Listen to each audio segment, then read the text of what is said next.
சிறியதை மறைந்திருக்கும் பெரிய பாடம். தலைப்பு சிறியதை மறைந்திருக்கும் பெரிய பாடம் என்ற ஒரு காரியத்தை நாம் பார்க்க போகிறோம். நீதிமொழிகள் 30ஆம் அதிகாரம் 24 முதல் 28 வரைக்கும் நாம் வாசிக்கும் போது, பூமியில் சிறியவைகளாக இருந்தும் மகா ஞானமுள்ளவைகள் 4 உண்டு. அவையாவன: அற்பமான ஜந்துவாய் இருந்தும், கோடை காலத்திலே தங்கள் ஆகாரத்தை சம்பாதிக்கிற எறும்பும், சத்துவமற்ற ஜந்துவாய் இருந்தும் தங்கள் வீட்டை கண்மலையிலே தோண்டி வைக்கும் புலி முசல்களும், ராஜா இல்லாதிருந்தும் பவுஞ்சு பவுஞ்சாய் புறப்படுகிற வெட்டுக்கிளிகளும், தன் கைகளினால் வலையை பின்னி அரசர் அரண்மனையில் இருக்கிற சிலந்தி பூச்சியுமே.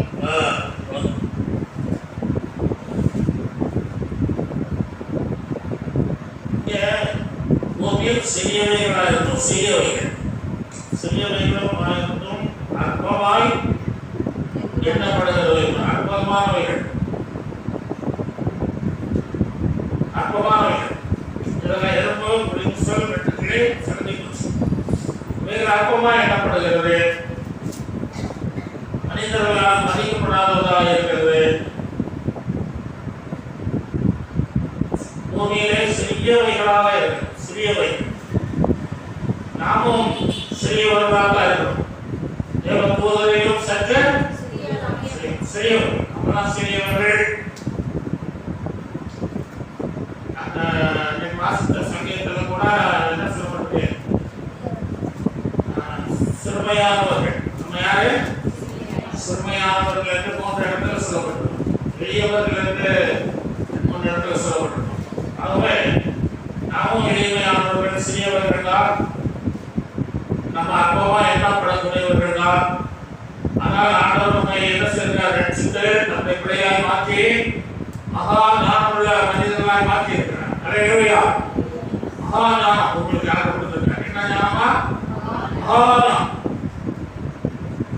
அது தேவனை அறிகிற ஞானம், தேவனுடைய சத்தியங்களை அறிகிற ஞானம், உபதேசங்களை அறிகிற ஞானம், பகவத்தை குறித்த அறிவை அடைகிற அறிவு.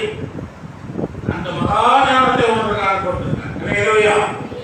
ஆமா, நீங்கள் சாதாரணமானவர்கள் அல்ல, விசேஷித்தவர்கள். அல்லேலூயா. உங்களுக்கு மகா ஞானத்தை யார் கொடுத்திருக்கிறார்? ஆண்டவர் மகா ஞானம் உள்ளவர். சொல்றார், ஞானிகள் அநேகர் இல்லை, வல்லவர்கள் அநேகர் இல்லை, அறிவுள்ளவர்கள் அநேகர் இல்லை. இயேசுவே மகா ஞானமும் நீதியும் பரிசுத்தமும் மீட்புமாய் இருக்கிறார். அவரை ஏற்றுக்கொண்ட நீங்கள் ஞானவான்கள் என்று சொல்லுகிறார் பவுல். அல்லேலூயா. ஆகவே நாமே மகா ஞானமுள்ளவர்களாய் இருக்கிறோம்.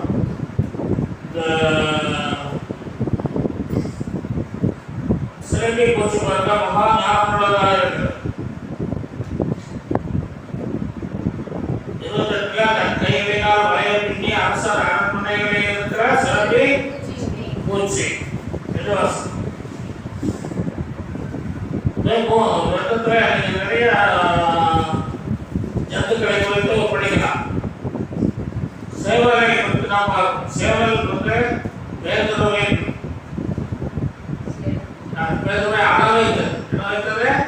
அழ வைத்தது சேவல். ஆமணக்கு செடி யோனாவுக்கு பாடம் புகட்டினது. கழுதை விளையாமுக்கு புத்தி சொன்னது. உயவன் பெண்ணிற்கு எளிமையாவை அனுப்பி பாடம் சொல்லிக் கொடுத்தார். சிலந்தி பூச்சி கொண்டு நமக்கு சத்தியத்தை கற்றுத்தர விரும்புகிறார். அல்லேலூயா. ஆகவே முதலாவது நாம் பார்க்கிறோம், அரசர் அரண்மனையில் இருக்கிற சிலந்தி பூச்சி. 30:28 தன் கைகளினால் வலையை பின்னி அரசர் அரண்மனைகளில் இருக்கிற சிலந்தி பூச்சி.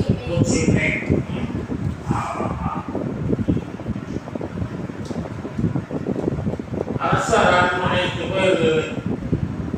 பொதுவாக ராஜ அரண்மனைக்கு போகணும்னு சொன்னா அதுக்கு அரசருக்கு அழைப்பு இருக்கணும், அனுமதி இருக்கணும். நாமும் ஒரு நல்ல ஒரு புகழ்பெற்ற மனிதர்களாக இருக்கணும், பேர் பெற்றவர்களாக இருக்கணும். இல்ல அரச அதிகாரிகளாக இருக்கணும். ராஜாவுக்கு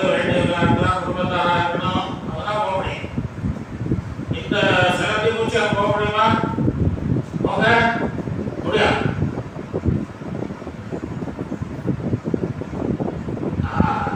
அங்க ராஜா அரண்மனை சொல்றது ராஜா இருப்பார். ராஜா அரண்மனை யார் இருப்பா? ராஜா இருப்பார். அங்க போறது இந்த செல்வி பத்திங்க என்ன அவரை கொஞ்சம் கூட தகுதியே கிடையாது. இது இந்த வீடுகளில் சில வீடுகளில் இருக்கும், குடிசைகளில் இருக்கும், இதெல்லாம் அது குடியிருக்கிற இடம். அரண்மனைக்கு எப்படி போகும்? அரண்மனைக்கு போகிறது யாரும் சாதாரணமாக நம்ம இதெல்லாம் முடியாது. பூச்சி குடுவாக்கெல்லாம் போக முடியாது. ஆனால் இந்த செல்வி பூச்சி ஞானமுள்ளதாக இருக்கிறதுனாலே அந்த சில அந்த அரண்மனைக்குள்ள போகுது. ஏழையா அரண்மனைக்குள்ள போகுது. நாமும் ஞானம் இல்லாமல் இருக்கும்போது எங்கெல்லாமோ இருந்தோம். ஆண்டவர் ஞானத்தை கொடுத்ததுனால நம்ம அரண்மனையாகிய சபைக்குள் வந்திருக்கிறோம். அல்லேலூயா. சபை ஒரு அரண்மனை. அரண்மனைக்குள் வந்திருக்கிறீர்கள். இங்கே ராஜா இருக்கிறார், இயேசு ராஜா இருக்கிறார். அல்லேலூயா. இயேசு ராஜா வந்திருக்கிறார். எல்லோரும் கொண்டாடுவோம், கை தட்டி நாம் பாடுவோம். இயேசு ராஜா வந்திருக்கிறார். எல்லோரும் கொண்டாடுவோம், கை தட்டி நாம் பாடுவோம். கொண்டாடுவோம், கொண்டாடுவோம், அவரின் மனதில் நாம் பாடுவோம். கொண்டாடுவோம், கொண்டாடுவோம், அவரின் மனதில் நாம் பாடுவோம். இயேசு ராஜா வந்திருக்கிறார். எல்லோரும் கொண்டாடுவோம், கை தட்டி நாம் பாடுவோம். அல்லேலூயா. ஆகவே இந்த செல்வி பூச்சி எப்படி அரண்மனைக்குள் போவதென்றால் அது பயமில்லாமல் வாழ்கிறது. அல்லேலூயா. ஆமா, பயப்படாத ஒரு ஜீவியாக இருக்கிறது. அந்த தைரியமுள்ளதாக இருக்கிறது. அல்லேலூயா. அதெல்லாம் பயப்படாமல் உள்ள போயிருக்கு. தைரியமா போகும். அல்லேலூயா. நாம பயப்படக்கூடாது. உலக மனிதர்கள் பயந்தாக்குவார்கள். இந்த மதத்தில் போய் சாந்தி அவங்க வேற மதம் அப்படிமா, அப்படி வெளிநாட்டு மதமா, வெள்ளக்கார மதமா, அந்த இந்த சொல்லு. இந்த ஊர்லக்கிற இடத்துல ஊழி செய்யும் போது அங்கே ஒரு சூசைட் ஆர்மி நம்ம தெருவில் போய் ஒரு டாக்டர் இருந்தார், ஒரு முஸ்லீம். அவர் சொன்னாரு, அந்த சொல்ல ஐயா இதெல்லாம் யாரும் நம்ப மாட்டாங்க, ஏற்பட மாட்டாங்க. போகும் காலனியில் உள்ளவங்களாம் அடித்தனாங்கள் அவங்க தான் ஹெல்ப் பண்ணுவாங்க அப்படின்னு சொன்னாங்க. அப்புறம் அவர் இதெல்லாம் சொன்னதுனால அவர் போய் சூசைட் ஆகிட்டேன். ஆமாம், ஒரு பிள்ளைங்க ஒரு வாய் பேச முடியாத ஒரு பிள்ளை இருக்கிறார். அவரை கூப்பிட்டு வந்தாங்க. அந்த பிள்ளைக்கு இயேசு சொன்னான், அம்மான்னு சொன்னான். உடனே அந்த டாக்டர் அப்படியே செய்திருச்சு. அப்புறம் அவர் கூப்பிட்டு என்ன விசாரித்தாருங்க. பரவாயில்ல, இயேசு அற்புதங்களை செய்கிறான்னு சொன்னாங்க. அல்லேலூயா. ஆகவே உலகத்தார் அற்பமாய் நம்மளை மதிப்பிடுகிறார்கள், நம்மை குறைவாக எண்ணுகிறார்கள். அதை கண்டு நம்ம என்ன செய்யக்கூடாது? பயந்துடக்கூடாது. நமக்கு தாழ்வு மனப்பான்மை வரக்கூடாது. என்ன வரக்கூடாது? தாழ்வு மனப்பான்மை வரக்கூடாது. வந்ததுன்னா உங்களுக்கு பயம் வந்துடும், தைரியம் போயிடும். தைரியம் போயிடும். தாழ்வு மனப்பான்மை வரக்கூடாது. அதான் எபிரேயர் 10:35 சொல்லப்பட்டிருக்கிறது. மிகுந்த பலனுக்கு எதுவான உங்கள் தைரியத்தை விட்டு விடாதீர்கள். மிகுந்த பலன் இருந்தான், மிகுதியான பலன் இருக்கிறது. அதனால தைரியத்தை விட்டு விடாம தொடர்ந்து தைரியமாகவே இருங்கள். அவனுடைய வருட வரைக்கும் எப்படி இருங்க? தைரியமா இருங்க என்று சொல்லப்படுகிறது. ஒரு மனிதன் தன்னை குறித்து கவலையோடு இருந்தான், கலங்கிக் கொண்டு இருந்தான், வேதனைப்பட்டான். ஏன்னா அவனை எல்லாரும் என்ன செய்றாங்க, ஒதுக்குறாங்க. அதனால ரொம்ப கவலைப்பட்டு ஒரு இடத்துல உட்கார்ந்துருந்தான் அவனோட. கடவுள் வந்தார், அந்த என்ன கேட்டாராம், ஏன் அப்படி இருக்கிறேன்? அப்போ அந்த மாதிரி எல்லாரும் எல்லாம் பேசுறாங்க, வைக்கிறாங்க, மதிக்க மாட்டேங்கிறாங்க. அதனால நீ ஏன் படைத்தீர் அப்படின்னு கேட்டாங்க கடவுள்கிட்ட. ஏன் படைத்தீர்? நான் உனக்கு பின்னால சொல்றேன். இந்த பிள்ளைய சொல்லி ஒரு சோப்பு கல்லை கொடுத்து இதை கொண்டு போய் 5-6 கடைகளில் போய் இதை வச்சு நீங்கள் என்ன தருவீங்கன்னு கேளு அப்படின்னு சொன்னாங்க. அதனுடைய மதிப்பை நீ அறிந்து கொண்டு வான்னு சொன்னாங்க. அந்த கடையில் விட்டுருக்கான், இந்த காய்கறி கடையில் விட்டுருக்கான். அவன் தக்காளி போட தரேன் அந்த கல். அப்புறம் வேலை கடை பலச கடையில் கேட்டிருக்காங்க, ஒரு கூட அரிசி தரேன்னா. ஜவுளி கடையில் கேட்டிருக்கான், அவன் துணிமணியெல்லாம் வந்து தாரேன்னா. பக்கத்தில் ஒரு நகைக்கடை கொடுத்துருக்கிறான், அவன் சொல்லியிருக்கான் இது வச்சுட்டு $50,000 தரேன்னா. $50,000 அப்பா இது அப்படின்னு சொல்லிட்டு இப்போ வந்துட்டு சரி வரேன் வந்துட்டு உட்காந்துருந்தான். ஆர்டர் கேட்குறேன், என்ன சொன்னாங்கன்னு கேட்டேன். இந்த மாதிரிலாம் வித்தியாசமாக சொல்கிறாங்க, அந்த மாதிரி சொல்கிறாங்க அப்படின்னா இல்லையா? ஒவ்வொருவருடைய மதிப்பும் எப்படி இருக்குது, வித்தியாசமா இருக்குது இல்லையா? இப்படிதான் ஒரு வாழ்க்கையும் இருக்கும். உன்னையும் அநேகர் எப்படிதான் நினைப்பாங்க, குறையா குற்றமா தவறுதலா தப்பிதமா. உன்னை கணக்கு போவாங்க, உன்னை மதிக்க மாட்டாங்க, வெறுப்பாங்க. ஆனா நீ விளையாடப்பட்டவன், நீ விளையாடப்பட்டவன். இந்த கண்ணை விட விலை மதிப்பு உள்ளவன் நீ. உன்னை நான் நினைச்சிருக்கேன், என் ரத்தத்தை சிந்தி மீட்டு இருக்கிறேன். நீ ராஜாவாக உன்னை ஆக்கி இருக்கிறேன், உன்னை ஆசாரியனாக இருக்கிறேன். நீ ராஜாவிட்டு உள்ள, நீ பயப்படாதுன்னு சொன்னாங்க. நல்லா சொல்லுவோம். அப்போ தேவனுடைய பிள்ளைகள் தங்களை என்ன சொல்றாரு, எப்போதுமே தாழ்மையோடு நினைப்பது கூட தேவனுடைய தேவனோடு இருக்கிறார். அல்லேலூயா. ராஜாவிட்டு பிள்ளைகள் நல்லா சொல்லுவோம். ஆகவே மிகுந்த தைரியத்தை விட்டுறக்கூடாது. இந்த காட்டில பார்த்தீங்கன்னா நல்ல விளைச்சல் உண்டாயிருக்கிற இடங்கள்ல ஒரு கம்பை நட்டி அதில் ஒரு பொம்மையை கட்டி வச்சுருப்பாங்க. பொம்மையை கட்டி வச்சுருப்பாங்க, துக்க கொடுப்பாங்க. பார்த்தீங்கன்னா அதுக்கு கண்ணு முக்கெல்லாம் வச்சு தொங்க கொடுப்பாங்க, கலர் பண்ணி ஒரு மாசம் மாதிரி இருக்கும். இதை பார்த்து என்ன பயப்படும், பறவைகள் பயப்படும். பறவைகள் பயந்து அந்த விளைந்திருக்கிற கதிர்களை என்ன செய்ய அந்த தின்ன அதுக்காக கட்டிட்டு இருப்பாங்க. அப்ப அது பயப்படும். அது என்ன செய்யும், குருவிகள்லாம் கூட பயப்படும். இது ஒரு மனுஷன் இருக்கிறான் அப்படின்னு சொல்லிட்டு. ஆனா அது கோழி பொம்மை. என்னவா? கோழி பொம்மை. அது போல உங்க வாழ்க்கையிலும் கஷ்டங்கள், பாடுகள், உபத்திரவங்கள், வேதனைகள் எல்லாமே ஒரு கோழி பொம்மை இருக்கும். அல்லேலூயா. அது உண்மையானது அல்ல, அது பொம்மை கொஞ்ச நாளில் மாறிவிடும். அதுபோல உங்க வாழ்க்கையில இருக்கிற எல்லா துயரங்களும் துன்பங்களும் நிச்சயம் கோழி பொம்மை தூக்கி எரியப்படும், மாறும். எனவே தேவனுடைய பிள்ளைகள் கலக்கக்கூடாது. அல்லேலூயா. தைரியமா இருக்கணும். ஒரு சொல்லுவோம், அன்பித்தனமாய் கொண்டு போகப்பட்டார்.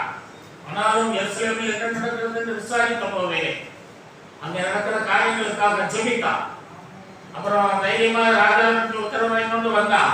வந்து பார்க்கும்போது யுத்தத்தினால மக்கள் எல்லாம் அடிக்கிறாங்க, நெருக்கப்பட்டு கஷ்டப்பட்டு ஒடுக்கப்பட்டு ஒண்ணும் இல்லாம எதுவும் தோல்மா சாப்பிட ஆகாரம் இல்லாம கஷ்டப்படுறதை பார்த்து அந்த ஜனங்களை திடப்படுத்தி இந்த ஆலயத்தை நம்ம கட்டுவோமா, அலங்கத்தை கட்டுவோம், ஆண்டவருக்காக நம்ம ஏதாவது செய்வோம் என்று சொல்லி இருக்கிற ஜனங்களிடத்தில் பேசி அவர்களை தைரியப்படுத்தி அந்த அலங்கத்தை கட்டி எழுப்பினார். அல்லேலூயா. இல்ல பயப்படாம வந்தான், வரக்கூடாது, இது அடிமையா போறேன், பயப்படாம வந்து விசாரித்து என்ன செய்யறான், அலங்கத்தை கட்ட ஆட்களை ஏற்படுத்தி, அப்போ அவனை ராத்திரியா கொன்றதுக்கு ஆட்களை ஏற்படுத்தி சம்பலாத்து தொவியா, யாரு சம்பலாத்து தொவியாவும்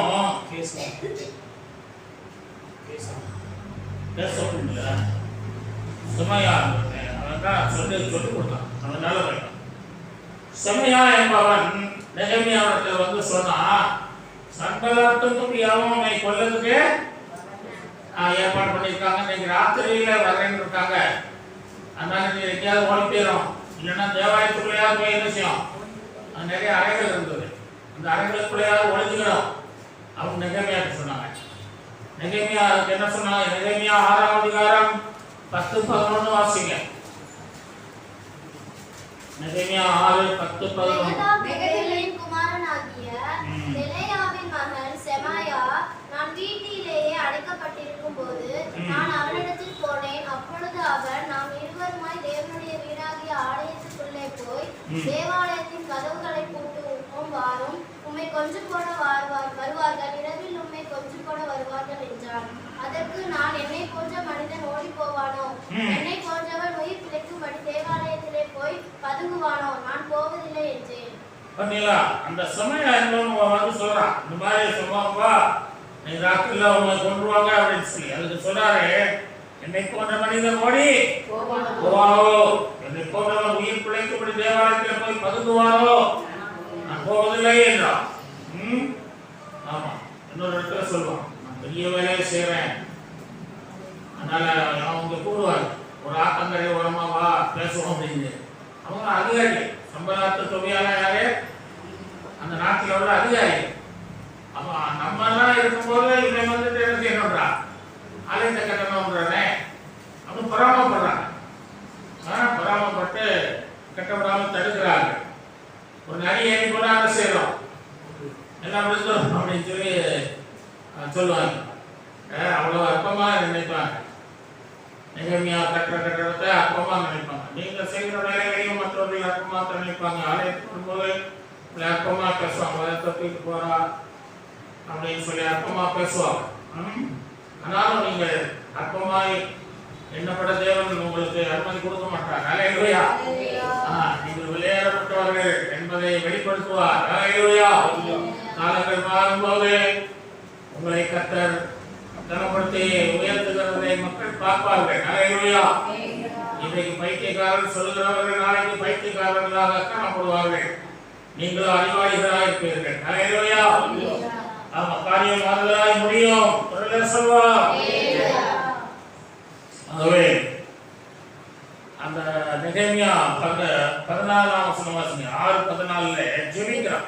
என் தேவனே, தொபியாவும் சன்பல்லாத்தும் செய்த இந்த செய்கைகளுக்கு தக்கதாக நீர் அவர்களையும் நொவதியாள் ஒரு தீர்க்கதரிசி இருக்கா பாருங்க, அவளும் எதிரா இருக்கா. தீர்க்கதரிசியானவளையும் பயமுண்டாக்க பார்த்த மற்ற தீர்க்கதரிசிகளையும் அப்படியே அடங்கமானது போதும். ஜெபித்தா சரிங்களா? நெகமியா என்ன செய்யணுமா? ஒரு ஜெப வீரன். அவன் ஜெபிக்கணும். தேவப்பிள்ளை நல்லா ஜெபிக்கணும். டெரிக் பிரின்ஸ்னு ஒரு அம்மா இருந்தாங்க, ரொம்ப சோம்பலாம ரொம்ப கஷ்டப்பட்டாங்க. பல லட்சங்கள் செலவு பண்ணாங்க. அது வியாதி சோகமாகல.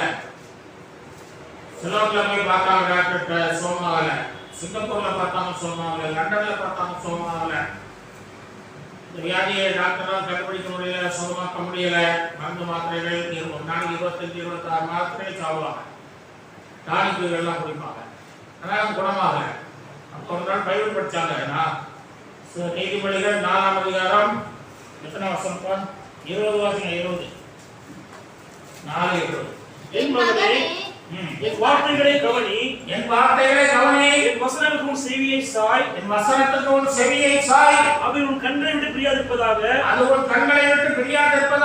அவை உன் இதயத்துக்குள்ளே காத்துக்கொள்.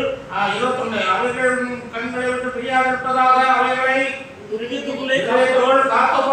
அவைகளை கண்டுபிடிக்கிறவர்களுக்கு ஜீவனும் அவர் உடலுக்கெல்லாம் ஆரோக்கியமுமாம். அவர்கள் உடலுக்கெல்லாம் ஆரோக்கியம். பார்த்தீங்களா? இந்த மூல மொழிகளில எப்படி இருக்கிறது என்றால் ஆரோக்கியம் என்று இருக்கிற இடத்துல மருந்து என்று சொல்லப்பட்டிருக்கலாம். எப்படி மருந்து? அப்ப வேத வசனம் உங்களுக்கு என்ன இருக்குமா? மருந்தாக தேவன் கொடுத்திருக்கிறார். அல்லேலூயா.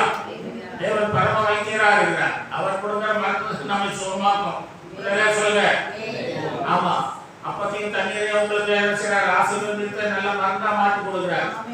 அதை ஜெபம் பண்ணி சாப்பிட்டாலே உங்களுக்கு வியாதி போயிடும். சொல்லுங்க. நம்ம விசுவாசம் பரவாயில்லைதான் வியாதி இருக்க மாட்டேன். அப்போ நம்ம நல்ல ஒரு முடிவுக்கு வந்தாங்க. ஆண்டவரே, இந்த வசனத்தில் சொல்லப்படுகிறே உங்களுக்கு நல்ல ஆரோக்கியத்தை தருவேன்னு சொன்னீரே, உங்களுக்கெல்லாம் நல்ல ஒரு மருந்தாக இருக்குன்னு சொன்னீரே, ஒவ்வொரு தேவனுடைய வாயிலிருந்து புறப்படுற வார்த்தையினால் மனிதன் உழைப்பான் இருக்குது. நான் படித்திருக்கிறதுக்கு இந்த வேதவசனம் போதுமே. நான் ஒரு நாளைக்கு 3 முறை வேதம் வாசிக்கிறேன், 3 முறை ஜெபிக்கிறேன் என்று தீர்மானம் பண்ணி அவங்க ஜெபம் பண்ணாங்க. பைபிள் படிச்சாங்க. சாப்பிட முன்னால பைபிள் படிச்சாங்க, அப்புறம் சாப்பிட்டாங்க, சாப்பிட்ட பிறகு ஜெபிச்சாங்க. அல்லேலூயா. இப்படி 3 முறை அவர்கள் தீர்மானம் பண்ணி செய்த போது 3 மாதத்தில் நல்ல சுகமடைந்தார்கள். அதுவரை மாத்திரமாத்தே இருக்கலையா, மாத்திரம் தொலைவில் போட்டு ஜெபத்திலே இருந்தாங்க. அல்லேலூயா. ஜெபம் வேத வாசிப்பு ஆராதனை இப்படி ஆண்டவருக்கு பிரியமா வாழ்ந்ததனால சுகம் பெற்றார்கள். அல்லேலூயா. நெகேமியா ஒரு ஜெப வீரர். அவன் ஜெபித்தான். ஜெபித்து அங்கே ஜெயம் எடுத்தான். 6:15 வாசிக்கிறோம். அப்படியே அலங்கமானது 52 நாளுக்குள்ளே கட்டப்பட்டு முடிந்தது. சரிங்களா? 52 நாளைக்கு கட்டி முடிச்சிட்டாங்க. பிரஸ் பண்ணிட்டாங்க சீக்கிரத்தில். அல்லேலூயா. நம்ம ஜெபம் பண்ணீங்கன்னா சீக்கிரத்தில் உங்க வேலைகள் முடியும். அல்லேலூயா. சீக்கிரத்தில் உங்க காரியங்கள் நடக்கும். சீக்கிரத்தில் உங்களுடைய வேலை பர்மனன்ட் ஆகப்படும். அல்லேலூயா. ஜெபத்துக்கு உதாரணமானது ஒன்றுமில்லை பூமியிலே. ஜெபம் பெரிய காரியங்களை செய்யும். பணம் 10 செய்யும், ஜெபம் 11 செய்யும். அல்லேலூயா. ஜெபம் பண்ணதுனால சீக்கிரமா வேலை முடிச்சு பிரதிஷ்டை பண்ணிட்டாங்க. அல்லேலூயா.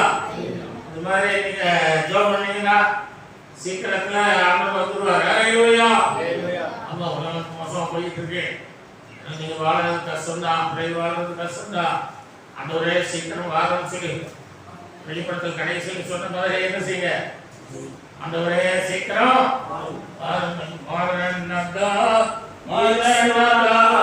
சீக்கிரம் வாருமையா மாரணதா இயேசுநாதா சீக்கிரம் வாருமையா வாருநாதா இயேசுநாதா வாருநாதா இயேசுநாதா மாரணதா இயேசுநாதா சீக்கிரம் வாருமையா மாரணதா இயேசுநாதா சீக்கிரம் வாருமையா.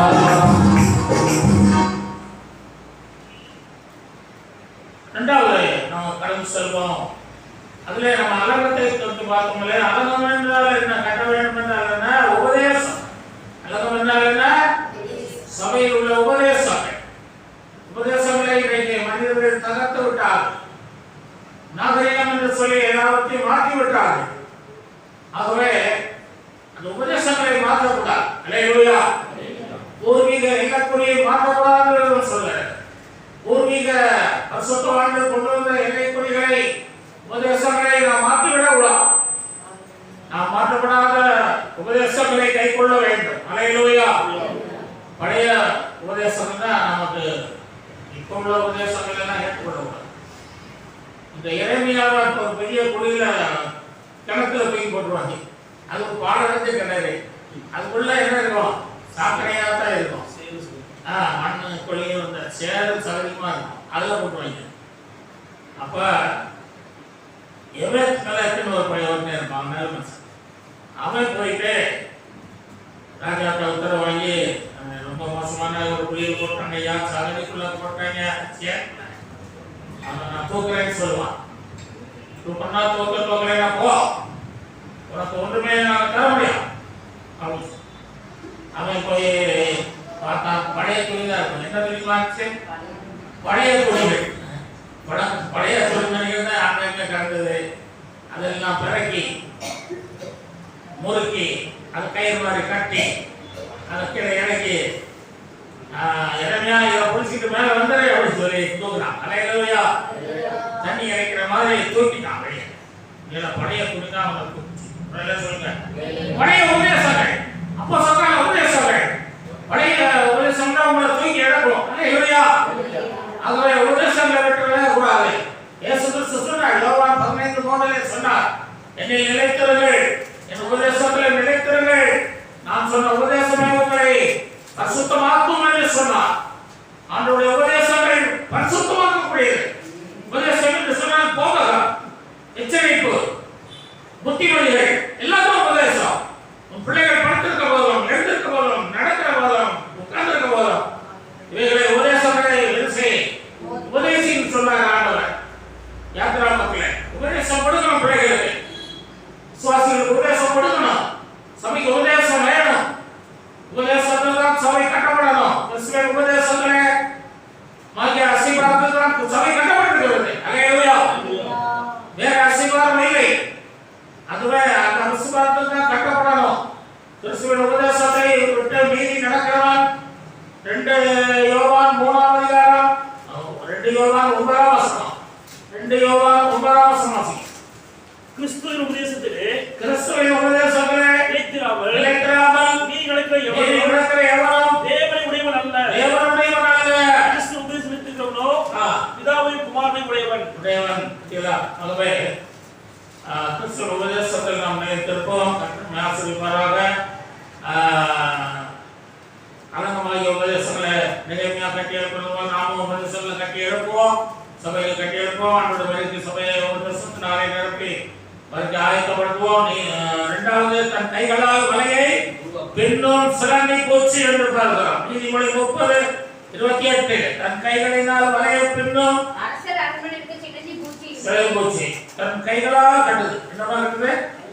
அது யாரும் கட்டி கொடுத்துருவாங்க. சில இதெல்லாம் என்ன செய்யணும்னா அடுத்த கூட்டுல தான் இருக்கும். இந்த பாம்பெல்லாம் பண்ணுதுமா கூடு கட்டுதா? படம் எடுத்து என்னையும் பார்க்கலாம். ஆனால் ஒரு கூடு கட்ட முடியா கட்டும். அதை அடுத்த எல்லையை தோண்டி போட்டு தான் இதுவே உட்கார்ந்து இருக்கும். இல்லைங்களா? இந்த இது என்ன செய்யணுமா? நம்ம கூடு கட்டாதது குயில் கூடு கட்டாது. குயிலுக்கு கூடு கட்ட தெரியாது. அப்படி ஒரு பறவை இருக்கு. அதனால முட்டையை எங்க விட்டு விட்டுறோம்? காக்கா கூட்டை விட்டு விட்டுறோம். காக்காக்கு முட்டையும் இதுவும் கிட்டத்தட்ட கொஞ்சம் ஒரு போல இருக்கும். ஆனால் காக்கா முட்டை கொஞ்சம் பெருசாக இருக்கும், இது கொஞ்சம் சின்னதாக இருக்கும். இந்த காக்கா வந்து பார்க்கும், என்னடா 2 தானே 3 இருக்கு, 3 இருக்கு. அது சந்தேகம் வந்துடும் காக்கா இருக்கு. அது கொஞ்சம் சந்தேகம் கூட இருந்துச்சுன்னா உடச்சி தூக்கி எரிஞ்சிடும் எல்லாத்தையும். ஆமாம், 3 முட்டையும் இருக்காது, 2 முட்டையும் சேர்த்து உடைஞ்சிடும்.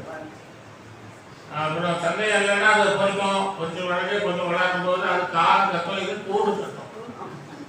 அது தூடு கட்டுறவங்க கட்டி விட்டுரும். இல்லைங்களா? அப்படியே இருக்குது. நிறைய பூச்சிகள் மற்ற பொருள்களில் தான் வாழுகிறது. ஆனால் இந்த சிலந்தி பூச்சி பார்க்க எப்படி இருக்கு? தன் கைகளால் கட்டுகிறது. அல்லேலூயா. கைகளால் கட்டுகிறது. அதனுடைய வாயில் வந்து ஒரு திறமம் வரும். அதை வச்சுதான் அந்த கூடு கட்டுகிறது. அல்லேலூயா. அதுபோல உங்கள் வாயிலிருந்து ஒரு திறமம் சுரக்க வைத்திருக்கிறார் கர்த்தர். அல்லேலூயா. பாடல் என்ற என்னது?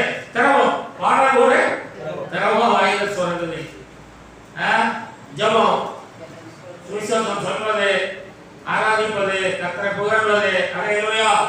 மற்ற வசனங்களை வாசிப்பது, தியானிப்பது எல்லாமே உங்கள் வாயிலிருந்து வருகிற ஒவ்வொரு வார்த்தைகளும் கிருபை பொருந்தினதாக, சார்புள்ளதாக அடைகிறது. அதனாலே நீங்கள் கூடு கட்டுகிறீர்கள். அல்லேலூயா.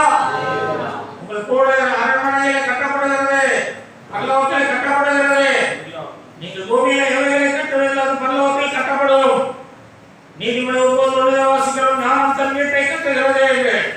மத்தேயு 16:19 வாசிக்கிறோம், பூமியிலே எவைகளை கட்டுவீர்கள் அவைகள் பரலோகத்தில் கட்டப்படும். உங்கள் துணி சோதரங்கள், உங்களுடைய காணிக்கைகள், தசமபாகங்கள், ஊழியம் எல்லாமே சிமெண்டாக, செங்கலாக, மணலாக, கல்லாக பரலோகத்திலே சேர்ந்து கட்டப்படுகிறது.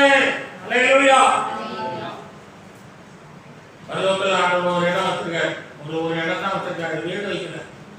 வீடு நீங்க தான். அல்லேலூயா. பரலோகில் இடம் உண்டு என்றவரே பரிவாக என்னை சேர்க்க வேகம் மாறுவே. பரலோகில் இடம் உண்டு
சபைக்காக செய்கிற எல்லாமே பரலோகத்தில் உங்களுக்கு வீடை கட்டும். அல்லேலூயா.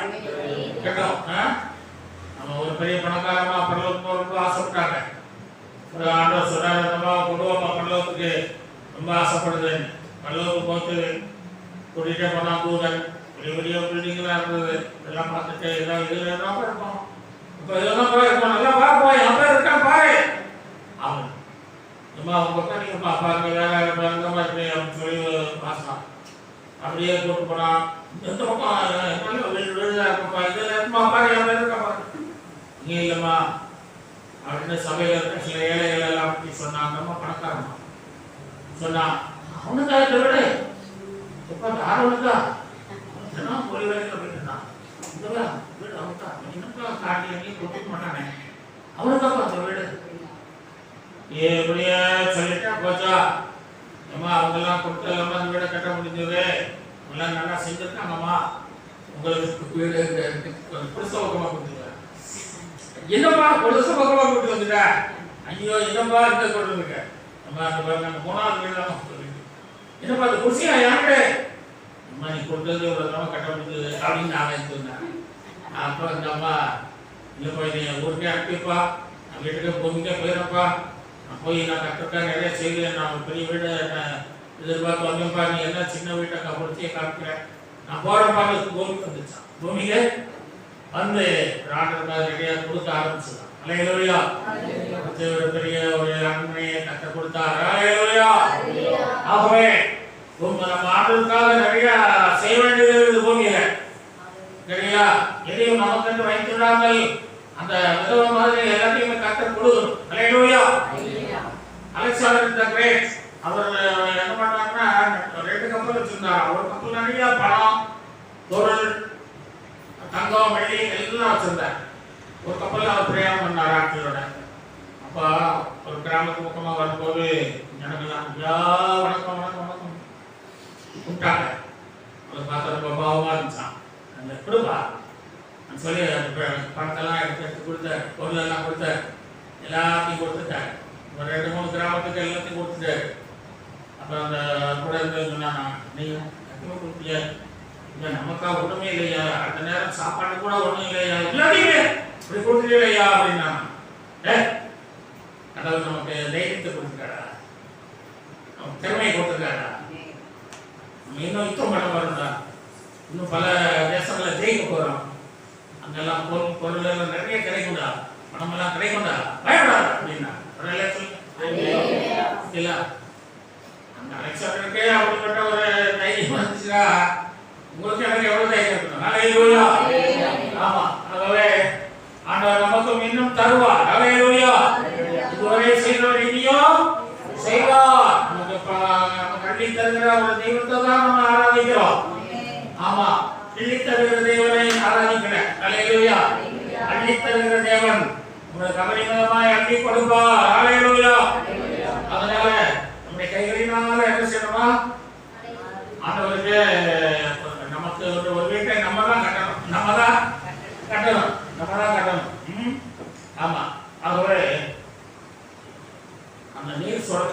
பரிசுத்த ஆவியானவருக்கு ஒப்பாக சொல்லப்பட்டது. ஹல்லேலூயா. நம்முடைய வாயிலிருந்து என்ன பண்ணணும்? பரிசுத்த ஆவியாகிய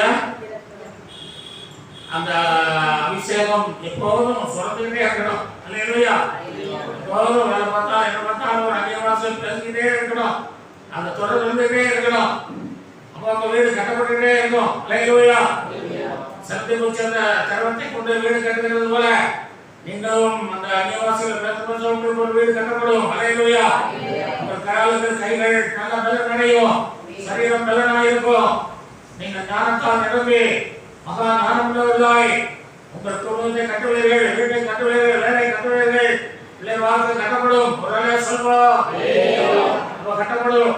ஆகவே ஆவியா மோசே பரிசுத்தம் அபிஷேகம் பெற்றார். ஆரோன் பெற்றுக்கொண்டார். காலேபு பெற்றுக்கொண்டார். காலேபு வேற ஆவியை உடையவனாக இருந்தான். சாமுவேல் ஆவியை உடையவனாக இருந்தான். காலேபு யோசுவா வேற ஆவியை பெற்றிருந்தான். யோசேப்பு வேற ஆவியை பெற்றிருந்தான். ஹல்லேலூயா. இவரெல்லாம் வேற ஆவியாகிய பரிசுத்த ஆவியை பெற்றிருந்ததுனால அவர்களுக்கு எல்லாம் என்ன செய்வது? எல்லாமே கட்டப்பட்டது. ஹல்லேலூயா. வாழ்க்கையின் தேவைகள் எல்லாம் கட்டப்பட்டு அவர்களை கர்த்தர் உயர்த்தி நடத்தினார். அதுபோல ஆவி நிறைந்து ஜெபிக்கணும். நீர் சொல்லிட்டே இருக்கணும். உங்கள் வாயிலிருந்து என்ன வரணும்? திறவும் பரிசுத்த ஆவியை திறவும் சொல்லிட்டே இருக்கணும். அபிஷேகம் பெற்றவங்க வரலே சொல்லுவோம்.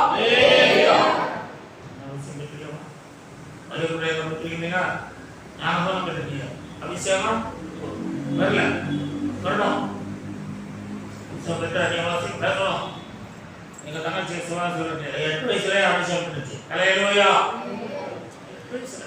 அதெல்லாம் அடுத்த வயசு கணக்கில் கிடையாது. சிறு பிள்ளைகள் கூட பெற்று போடுறாங்க. ஆகவே நாம பெற்றுக்கொள்ளணும். உலகமும் வேணும், இயேசுவும் வேணும்னு சொன்னால் அது சரியா வராது. ஒரு குரங்கு இருந்துச்சான். குரங்கு இந்த குரங்கு ஒரு தற்போதைக்கு படத்தை கையில் வச்சிருந்தது. வச்சுக்கிட்டே போச்சு.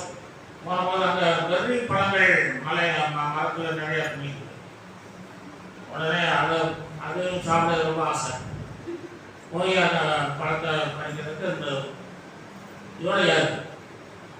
ஏன்னா அந்த குரங்கு நிறைய இருக்காங்க. இது கீழே வச்ச குரங்கு தூக்கி விட்டு இதை நல்லா எடுப்பியே வச்சுக்கிட்டு நல்லா இருக்கிற ஏறும்போது மரத்தில் குரங்குகள் 1-2 இருக்கு. அது பழங்களை பார்த்து சாப்பிட்டு இருக்கு. இதை எடுப்பது இந்த வழுவி கீழே பத்துன்னு மரத்தில் ஏற முடியுமா? பூசணி பழத்தை தூக்கிட்டு விழுந்துச்சு. கீழே விழவும் உடஞ்சி நுழைஞ்சிச்சு. அப்புறம் பழத்தை பறிக்க போகும்போது இன்னொரு பழம் பழத்தையும் பறிச்சு. இப்படி பொருளுக்கும் ஆசை, மேசைக்கும் ஆசை. இந்த மாதிரி 2 பக்கமும் கால் வச்சு கடைசியில் ஒன்றும் இல்லாமல் போயிடுச்சு. ஒன்றும் இல்லாமல் இதுபோல இருக்கக்கூடாது. ஹல்லேலூயா. இதை ஒன்று நம்ம விட்டாதான் ஒன்று அப்படிங்க முடியும். அது இருந்தவனையில் கால் வைக்கக்கூடாது. அப்புறம் உள்ளே வந்து சாவடியும். ஆகவே நாம் கர்த்தரை என்ன செய்யணும்? நாம உறுதியாய் கற்றுக் கொள்ள வேண்டும். ஹல்லேலூயா. அந்த பூச்சி பாருங்க, தன்னில் உள்ள திரவத்தை அதுதான் அதுக்கு பலன், ஜீவன். அது ரத்தம் போன்றது. அதை என்ன செய்யலாம்? அதனால நீங்களும் அதுக்கு நம்ம என்ன கற்றுக்கொள்கிறோம் என்றால் நம்ம விலைக்கரையை செலுத்த வேண்டும். ஒரு சொல்வார் விலைக்கரையை செலுத்தணும். நாம் தேவனுடைய ஊழியர்களுக்காக, சபைக்காக, ஆண்டவருக்காக விலைக்கரையை செலுத்தி கர்த்தரை நாம் ஆராதிக்க வேண்டும். ஹல்லேலூயா. கொள்ள வேண்டும். அந்த விலைக்கரையை செலுத்தும் போது நமக்கு வீடு கட்டப்படும். ஹல்லேலூயா. கடைசியாக நம்ம பார்த்து முடிக்கலாம். 3ஆவதாக சிலந்தி பூச்சி தான் கட்டின கூட்டிலேயே ஜீவனை விடுகிறது. ஹல்லேலூயா. கூட்டிலேயே மரிக்கிறது. அவர் பழமொழி சொல்வார்கள், சிலந்தி செத்தாலும் கூட்டிலேயே சாகும் என்று. ஹல்லேலூயா. அது ஒரு நல்ல ஒரு மேன்மையான அனுபவமாகும். ஆச்சரியமான அனுபவம். அது ஒரு வியக்கத்தக்க ஒரு நம்பிக்கையான அனுபவம். ஹல்லேலூயா. ஆகவே எபிரேயர் 11:13 படிக்கிறோம். இவர்கள் எல்லாரும் வாக்குத்தத்தம் பண்ணப்பட்டவைகளை அடையாமல் விசுவாசத்தோடு மரித்தார்கள். விசுவாசத்தோடு மரித்தார்கள். சிலந்தி பூச்சி எப்படி மரிக்குமா?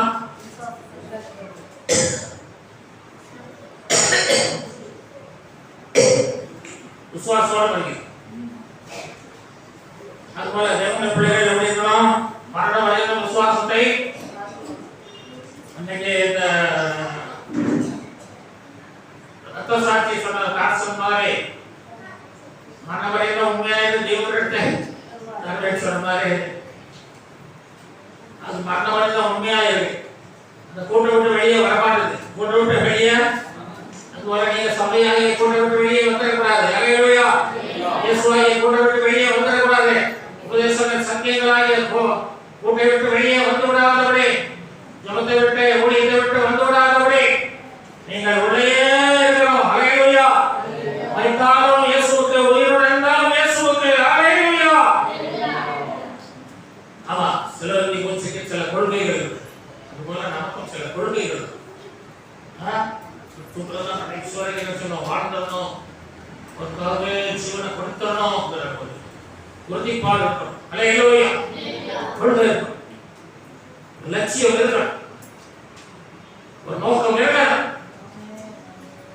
அப்படி நீங்கள் செய்யும்போது நீங்கள் கர்த்தருக்குள்ளே இருக்கிற எல்லா ஆசீர்வாதங்களையும் பெற்றுக்கொள்வீர்கள். அல்லேலூயா. சிலந்தை கூடு கட்டிட்டு அதுலயே ஆகாரம் வந்துருக்கு. சிலந்தை கூட்டுக்கே ஆகாரம் தேடி வருது. அல்லேலூயா. ஏன்னா அவ்வளவு பாடுபட்டு நீங்களும் கர்த்தருக்காக படுகிற பிரயாசங்களை நீங்கள் ஆண்டவர் பார்த்து உங்களுக்கு பிரதிபலனை என்ன செய்வாரு? என்னென்ன காரணங்களை தருவார். அல்லேலூயா. ஆமா, உட்கார்ந்தே சாப்பிடுவீங்க. அல்லேலூயா. ஆமா, நீங்க வேலை செய்யாமலே சாப்பிடக்கூடிய அளவுக்கு கர்த்தர் உங்களை உயர்த்துவார். அல்லேலூயா. ஆமா, நீங்க படுகிற பாடுகள் இப்பொழுது நல்லா உழைக்கணும்.